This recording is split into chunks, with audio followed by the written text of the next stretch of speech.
Hello, everyone. Today we are experiencing a world in turmoil.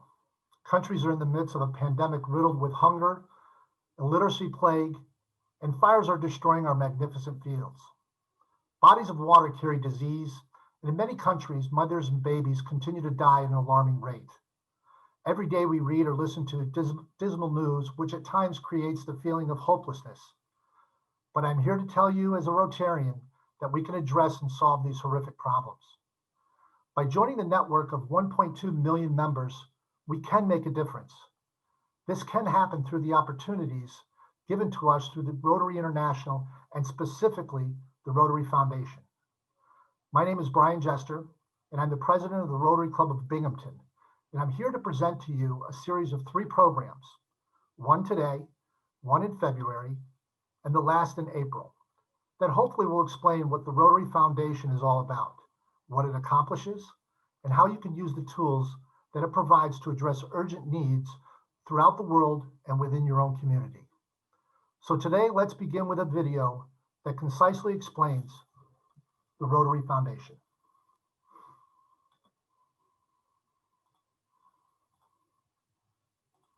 Rotary has never backed away from the hardest challenges because we're committed to a better, more equitable world. This year is no exception. Staying away from people and places we love in order to keep them safe. And despite the challenges, your generosity continued. Your donations provided more than $7 million to fund coronavirus relief projects in communities worldwide. And thanks to you, citizens of Kigali, Rwanda have their first public library. Women in rural Costa Rica are enriching their communities through social entrepreneurship. At-risk kids in Puerto Rico have an artistic outlet to heal their emotional traumas. Rotary and its partners have reduced 99.9% of polio cases worldwide. Thanks to you, the Rotary Foundation raised $408 million last year. So together, we can keep doing good in the world. Donors who take action help create lasting change. Our work isn't possible without you.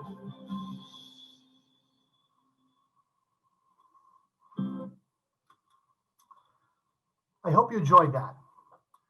Now from Evanston, Illinois, home of the Rotary Foundation, our district's annual giving officer, Elizabeth Davis, will explain to you the unique manner in which your donations to the foundation and how they are handled and how they can benefit your club and community. Thank you, Brian, and hello, everyone. The Rotary Foundation is one of Rotary's premier membership benefits that is provided exclusively to Rotarians such as yourselves to support the work that each club and district is doing locally in its community as well as around the world. This means that every year, millions of dollars of exclusive grant funding are sitting on the table waiting to be used by club members in the form of both district and global grants to accomplish the work that you find meaningful.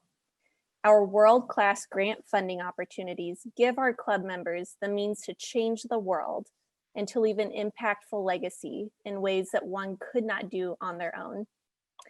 But where does our foundation's grant money come from for funding Rotarian projects?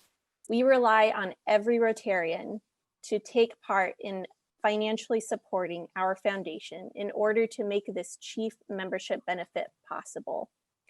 Our annual fund is set up as our foundation's primary vehicle for members to invest in Rotary's projects. The more that members invest, the more projects that get funded. The Rotary Foundation transforms your gifts into service projects that change lives close to home and around the world.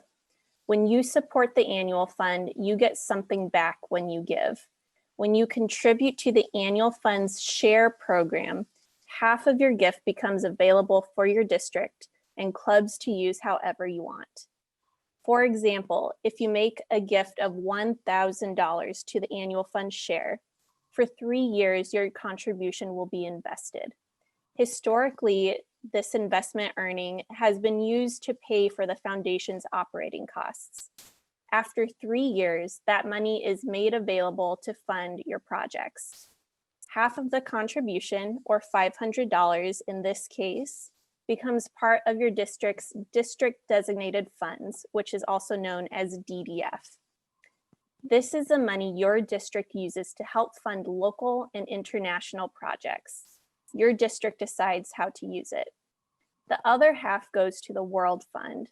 These funds are used for worldwide grants, foundation programs available for all Rotary districts, grant matches, or aid where the trustees determine the need is greatest.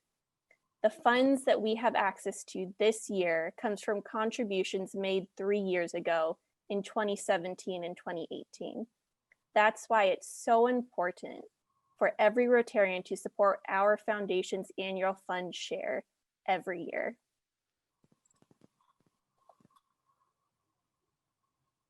Thank you, Elizabeth.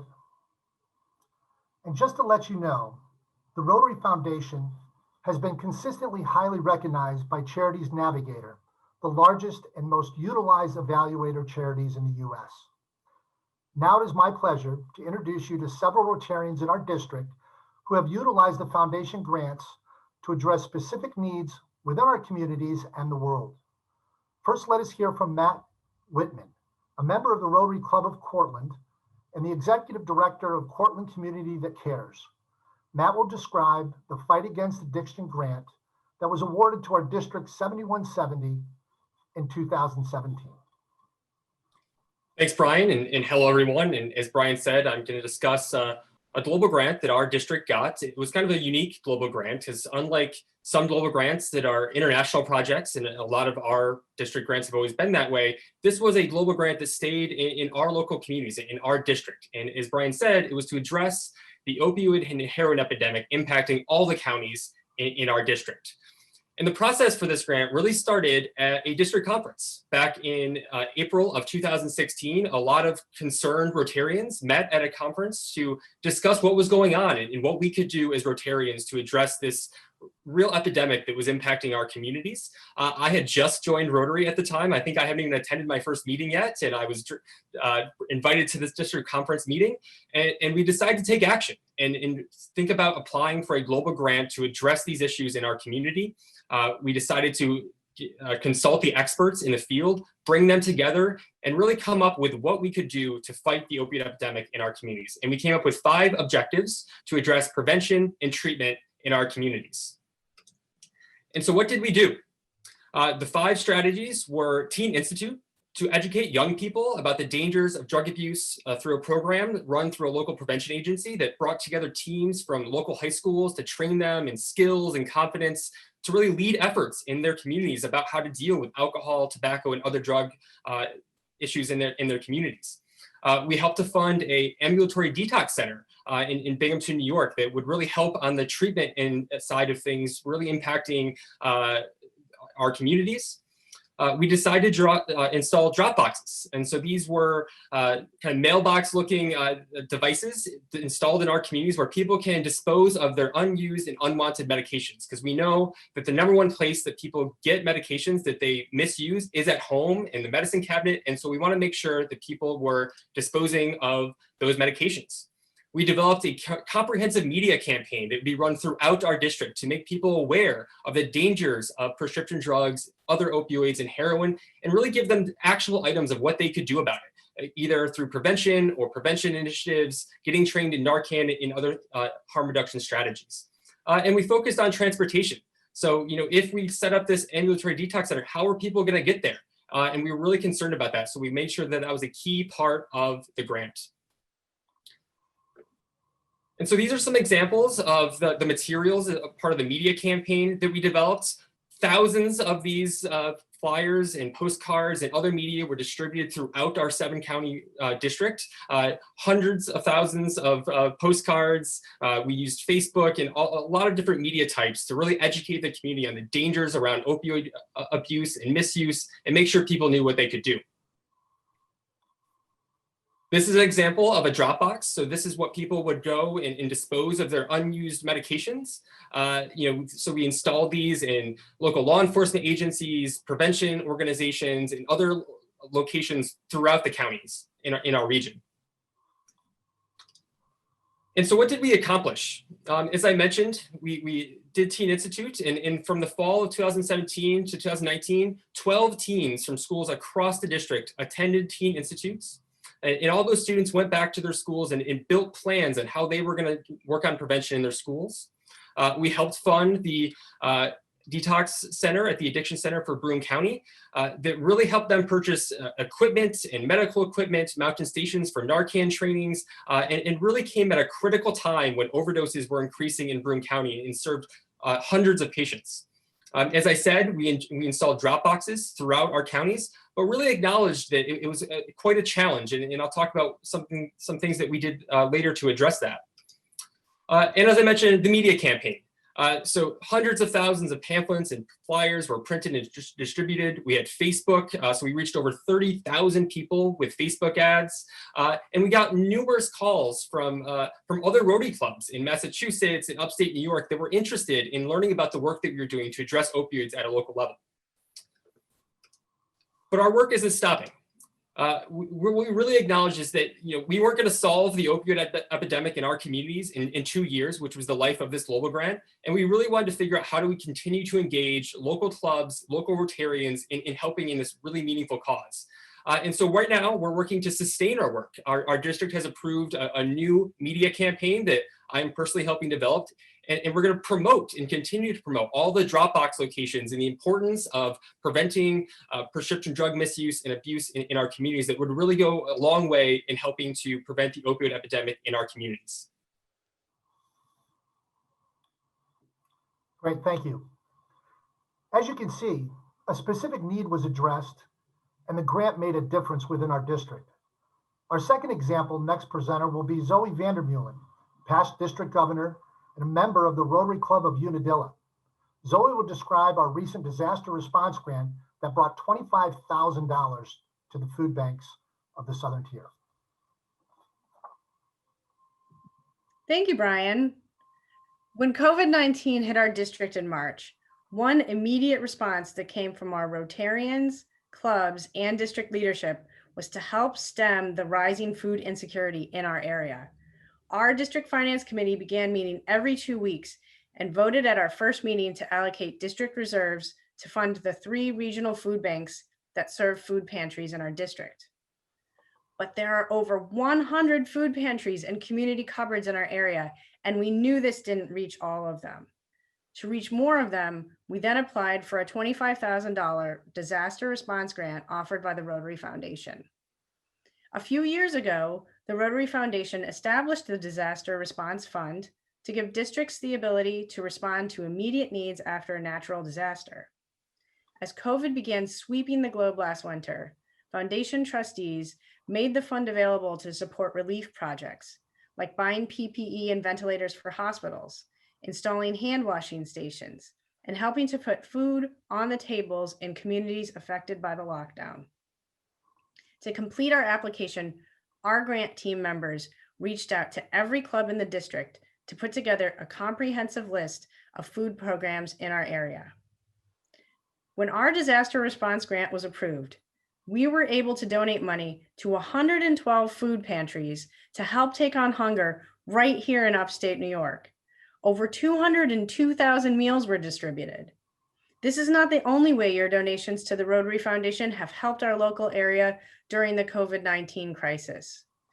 Fighting disease is one of Rotary's main causes, so members already support efforts to promote proper hand washing techniques, teach people other ways to stay healthy, and supply training and vital medical equipment to healthcare providers. Now they're helping health authorities communicate life-saving information about COVID-19 and donating protective gear and other supplies to clinics and hospitals that are under strain because of the pandemic. Over $15,000 in our district grants awarded to clubs this year went directly to COVID relief and food projects right here in upstate New York. Add that to the additional projects clubs and individual Rotarians have taken on their own, and you can see that we have made a difference for so many of our neighbors at this tough time.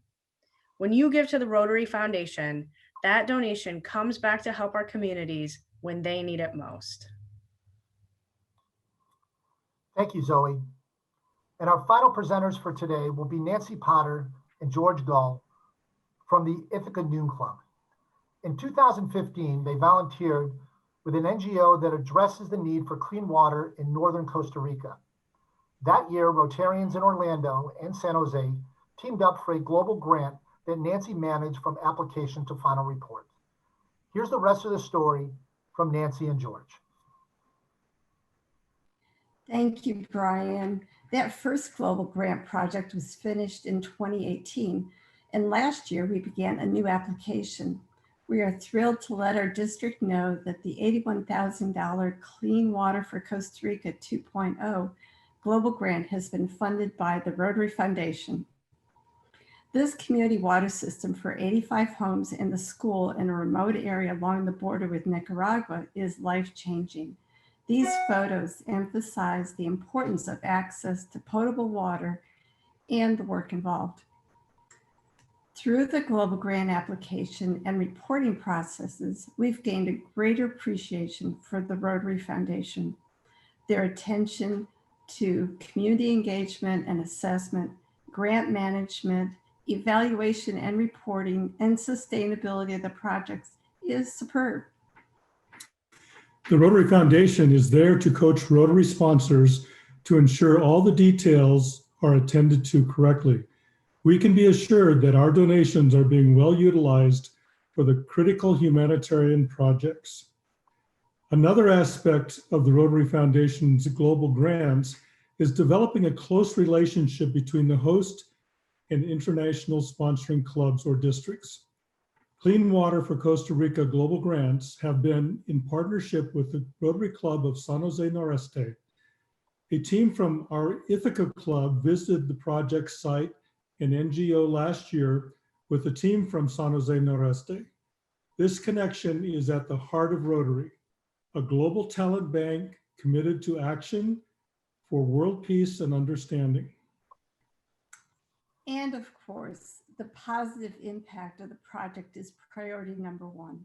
The first Clean Water for Costa Rica global grant developed 2 community water systems with a cooperating NGO. This infographic summarizes the outcomes and impacts of the project. You will see that over 600 children and adults in 136 households gained access to potable water, resulting in improved health indicators. Community impacts are the infrastructure for water to the school, small businesses, churches, and community centers, as well as the homes. And the systems impacts in the project are for local governance of the water systems, training, and sustainability. By the way, they've expanded one system to now reach 3 times the number of homes. We look forward to sharing both the progress and impacts of this new global grant in the coming months. Thank you to District 7170 for supporting the global grant project with $10,000 of our district designated funds that are matched 1-to-1 by the Rotary Foundation.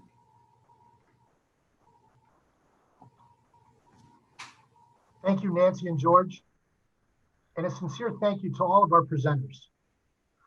Well, this is the end of our first session on the Rotary Foundation, and we sincerely hope that you have learned some important facts and perhaps are inspired to learn more about how you can address a need in your community and the world. Should you have any questions, please contact our District Foundation Chair, Doug Larison, at drlarison@gmail.com. We leave you with the following video, and thank you for listening.